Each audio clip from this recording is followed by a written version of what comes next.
Good morning. Today on Spotlight, a look at two very different downtown Detroit venues working hard to implant their footprints on a quickly changing city and urban environment of the future. DTE Energy's new Beacon Park and the relatively new Drive Table Tennis Social Club inside the historic Penobscot building.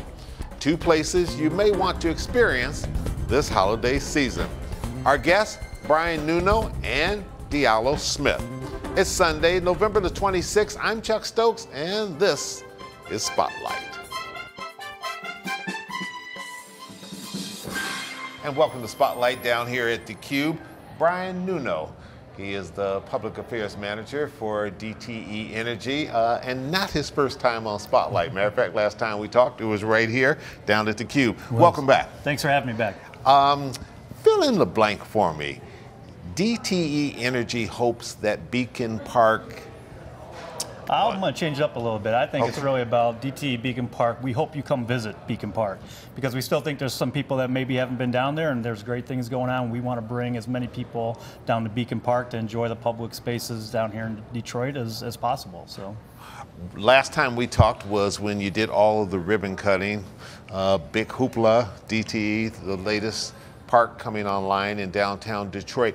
Has it fulfilled your expectations so far? And I know it's only been a relatively short period of time. I think it has. You know, I think we're learning as we go here, and then that was part of it. Was, you know, let's figure out what we need to tweak here. But I certainly think that, you know, we've had a great grand opening weekend. We had thousands upon thousands of people that came down there, and then we've done a lot of programming since then to again get more and more people down there. So, you know, I think it has met our expectations. We're always striving to make it better and get more people down there, like I mentioned, and try to complement the other parks that are down here in Detroit.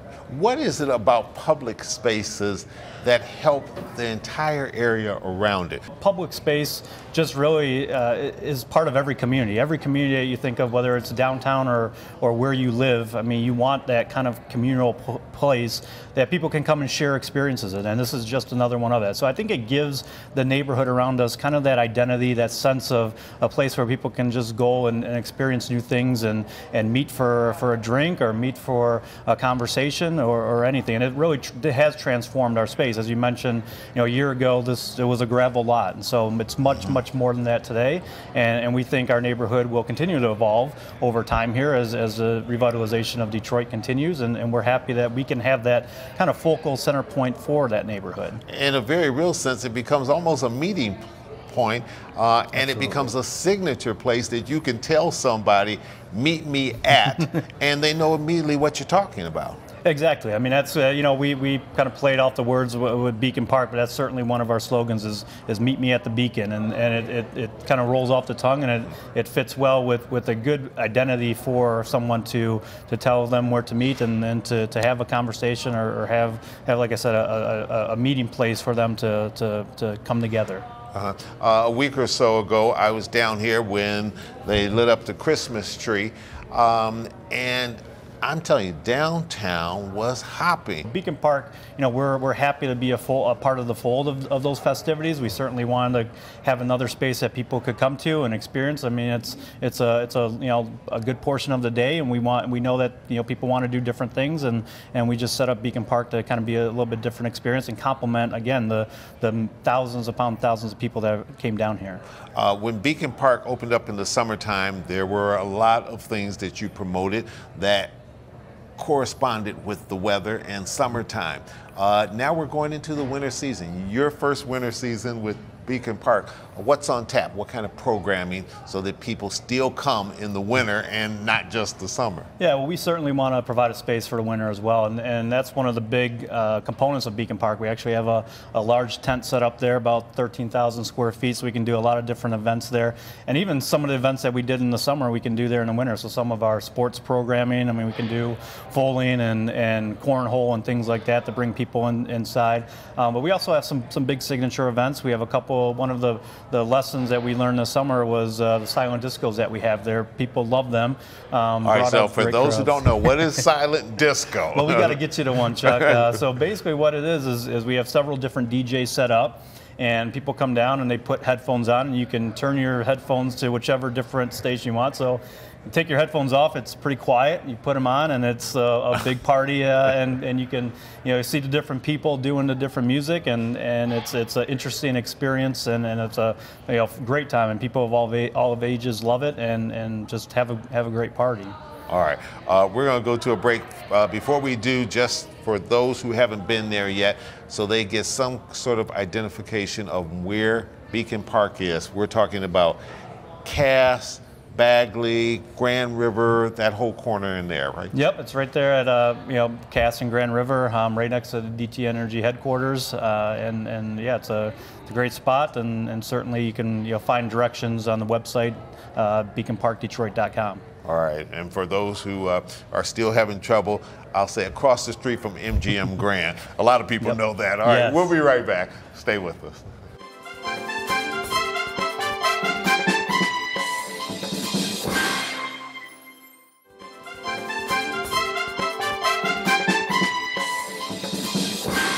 And welcome back to Spotlight down here at the Cube. I'm talking to Brian Nuno. He is the Public Affairs Manager at DTE Energy. Let's talk about the Lions here. Having a pretty good year. Tailgating has always been a part, whether the Lions are doing well or not. Tailgating is always important in this town. In DTE Energy and Beacon Park, you're getting in on that whole act. We are. I'm a football fan. I love tailgates, part of the game day experience for sure. And so we've had a couple of tailgates here throughout the year, a little bit more family-friendly focused. And our next one is December 16th before the Lions play the Bears. And so we're excited about that. We have games, we have music, we have free hot dogs, which always gets people out there, and it'll be a fun event. Yeah. You've got a big beer and wine festival, first time at Beacon Park? We do. We have a beer and wine festival that's going to be happening there December 15th, and so we're really excited about that. It's going to be over 100 different beverages that you can try, and again inside of the tent, which adds a great space, keeps people warm, and we're excited about that as well. Yeah. What else is on tap for this winter and beyond? Well, we're still working on things. I think we'll see more and more things come up throughout the winter. Certainly, visit our website, it's at beaconparkdetroit.com. We also have some pretty cool lighting down there, so if you haven't been down there, check out the lighting. A couple of them are both of them are actually interactive, but we also have the holiday lighting as well.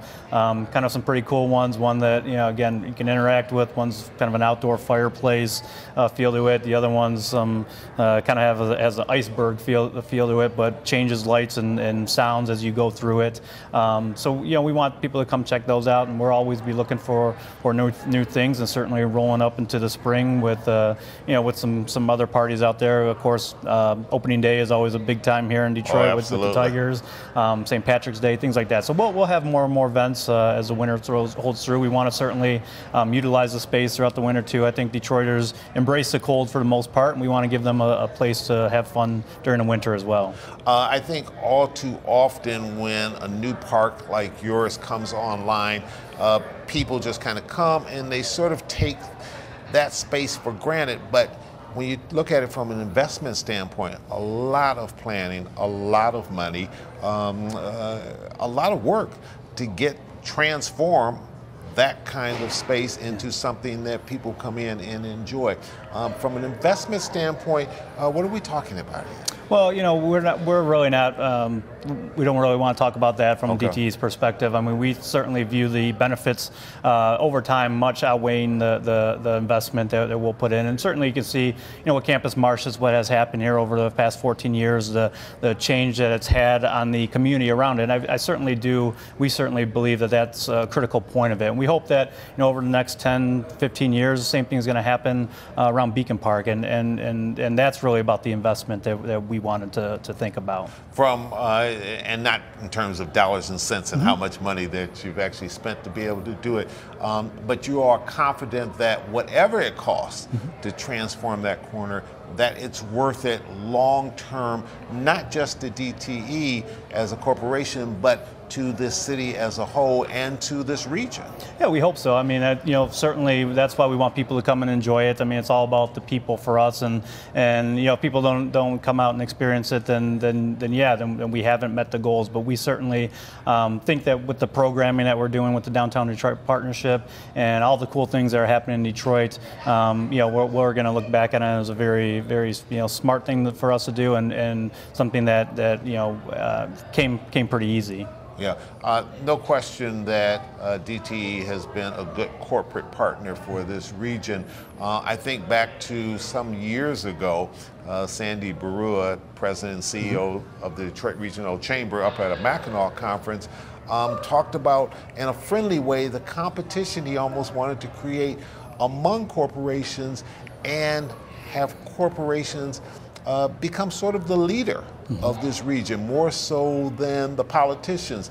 Not that one is exclusive of the other, because you do have to work together, but that the corporations start to kind of set the agenda on where we're going, and then everybody sort of get on board and do that. You know, I'm a competitive person, and I think it's a good competition. I think we would probably frame it a little bit more of a partnership, and so we're trying to always think about how can we make those partnerships better as well. So today we're in a good spot. We can always get to a better spot and try to think about not how do I get them to our part, how do we get them to all the parts. So, you know, we want people to come down and spend a day down here and go to all the different parks and visit the different restaurants and see the riverfront. So it's really, I think, really about a partnership, and I think we're getting better and better every day, and we're trying to get better in the future as well. Yeah, if you had to use perhaps another city as kind of a role model on where you would like to see Detroit go in terms of public spaces, what would it be? Yeah, I think that's a hard thing to say. I think there's a lot of cities that have different elements that we would probably like to pick and choose from, and it depends on your own experiences. I think, you know, I've been to several different great downtowns. I mean, Chicago, Portland, Oregon, and you know, some down south and Austin and other places like that. So I think we really try to benchmark several of the places and bring different things and elements that might work here, and try to make it the best of everywhere. All right. What keeps Brian Nuno up at night worrying about a beacon park? Well, you know, I mean, always the weather. The weather is always important around here in Detroit. Certainly, that's part of it. But I think it's, you know, I think it's making sure that we get the message out and getting as many people to experience it as possible, because we really do think that it's a great place, and we want to make sure that we get as many people down there as possible, and not miss somebody having a great experience at our park. Final question. Look in your crystal ball. 10 years from now, what will Cass and Bagley, Grand River, that area, what do you think it's going to look like? Well, we hope it looks like this right out here. I mean, we can see all the development and all the buildings here. Obviously, we have a few less that would be rehabbed and probably need some new developments, and we certainly think that that's coming down the pipeline. I mean, we have a great, you know, occupancy rate down here in Detroit, both from a residential, but also the commercial space continues to grow and grow. And I think, you know, we just want our place to resemble this. Probably a little different, because we get that this is, you know, the center. So it might have a little bit different feel to it, but we hope certainly some density and a lot of people in the space. And do you think that helps on big issues like transit, getting more and more people downtown to the public spaces, getting more and more people out into the neighborhoods as these type of public spaces also get created and recreated in the neighborhoods? Does that help those big items that perhaps have been sort of a thorn in the side of this region for a long time? I think so. I mean, transit is at the core of a lot of these things that we talk about, and I would say it's the big ones and the little ones. So we need to also make it pedestrian friendly. We need to make sure we have bike infrastructure as well as the bus infrastructure, and making it as friendly as possible from a user experience, and that includes transportation. All right, and get ready for those automated cars. Absolutely. Brian Nuno, thanks so much for coming in, you. sharing this good news about this region. Absolutely. And we'll look forward to what's going to be coming in Beacon Park in the spring and in the summer. Sounds good. All right, and when we come back, we'll turn our attention to a new social club in Detroit and the impact that it's having. We'll be right back. Stay with us.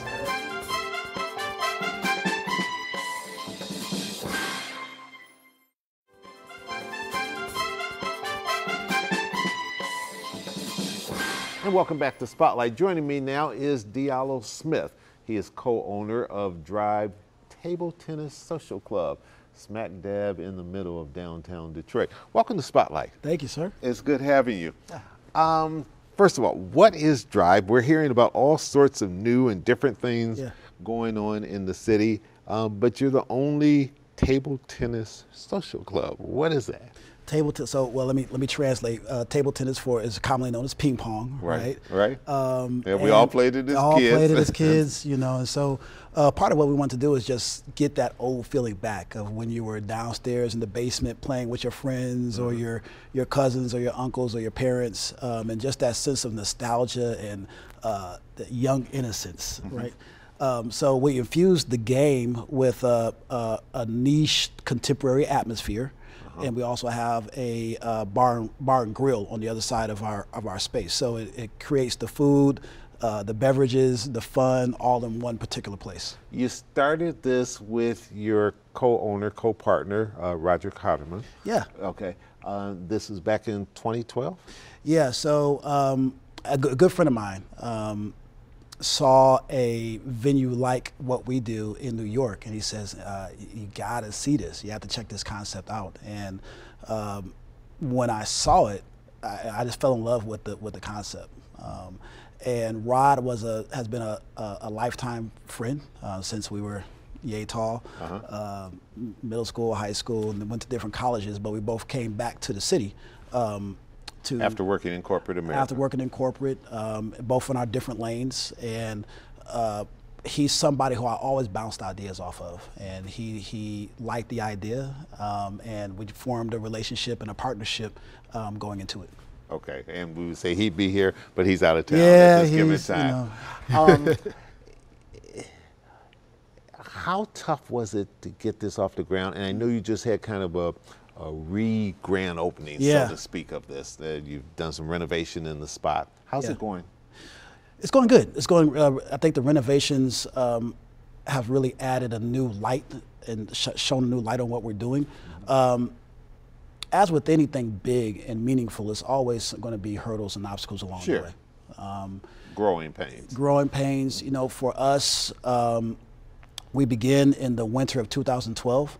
And moved to our newest location in the Penobscot building in 2014.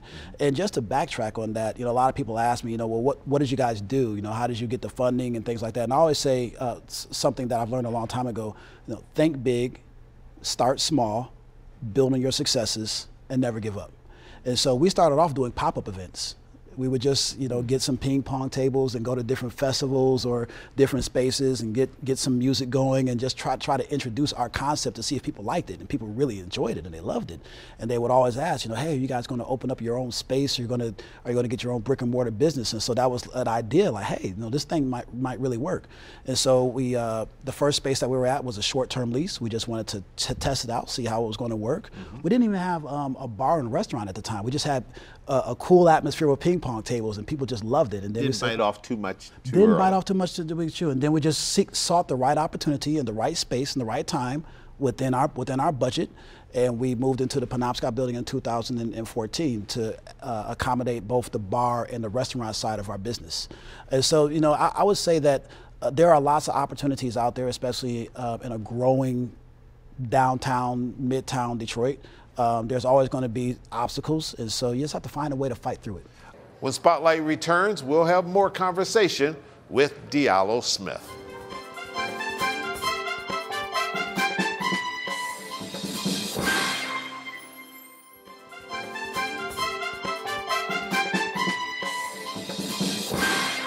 When you first came out of school and then got some work experience, but said, I want to do something for my city, you're saying there's still some opportunities to be able to do that, and you can't fall into some of the stereotypical images that there's not a piece of the pie for me. Yeah, sure. You know, listen, there's always going to be naysayers, and there's always going to be obstacles, and there may be, from an outside perspective, some things that you look at and you say, oh, well, this is not for you know, small business owners, things like that. the interesting thing is what we found in our experience is that, sure, the big box is always going to be attractional, right? But we found that a lot of people who frequent us like the smaller, intimate experience. We're about 4,000 square feet, but they like the fact that there's not hundreds of people around. We do a lot of corporate team building opportunities for some of the businesses around, whether it be Quicken Loans or GM or Ford, and they like the fact that they can have, in our space, we can accommodate different size groups, so they like the fact that they can have a smaller space just for their group. So I think the opportunities that we found, even though we're not big box, even though we might not be 50,000 square feet, there's still an opportunity for us to serve people who like a more intimate atmosphere. So I think what you have to do is find what you're good at, focus on that, and then put your resources and your time and your energy behind that. What might be next? Because certainly a lot's going on in downtown and midtown. Yeah. But a lot of the talk now is, okay, when does this trickle out to the neighborhoods? Yeah, fronts. Number one, we've always saw ourselves as being not only a business in the city, but a business for the city. And so we want to be able to engage the community and offer our venue in ways that is a helpful asset for the neighborhood, for the communities, not just in downtown and midtown. So we're working on making a connection with students, with high school students, to maybe who want to learn how to play ping pong, maybe develop a league for those students. We do a lot of charitable work with different nonprofits around the city. But in terms of expansion, we're excited about that. We think that we have some opportunities to expand. We're looking at Midtown, Ferndale, but in terms of in the city, we would love to be a part of the Livernois University District growing business community there. Detroit at this particular time, how would you describe it, especially to maybe someone just starting off, trying to decide where they want to live, whether or not it should be Detroit or Chicago or New York or what have you? So the first word I would say is exciting. Detroit is exciting right now. Anytime there's new growth or new inertia, it can add an element of excitement and people want to get involved. Now, I'll preface it by saying I'm a Detroiter. I'm a native Detroiter. Right. And one thing that I know about native Detroiters, they love their city. It's home. It's home. Good, bad, or indifferent, it's home. So I may be a little biased in my explanation of what the city is, but I think it's exciting. I also think there's a lot of opportunities. Having lived in a few different places and seen what is possible, I think that Detroit can not only meet the same level as other cities, but exceed it, if we have the right people in the right place doing the right things. Right. Diallo, thank you for coming in, thank you, sharing Chuck. I appreciate it. Your enthusiasm and your wisdom. Yeah, we're excited. And the place, once again, is called Drive Table Tennis Social Club. It's in the Penobscot building, smack dab in the middle of downtown. And finally, in the coming weeks and months, we'll be taking a look at new initiatives in our local neighborhoods. I'm Chuck Stokes. We'll be back next week with more newsmakers in the spotlight. We hope you have a great week.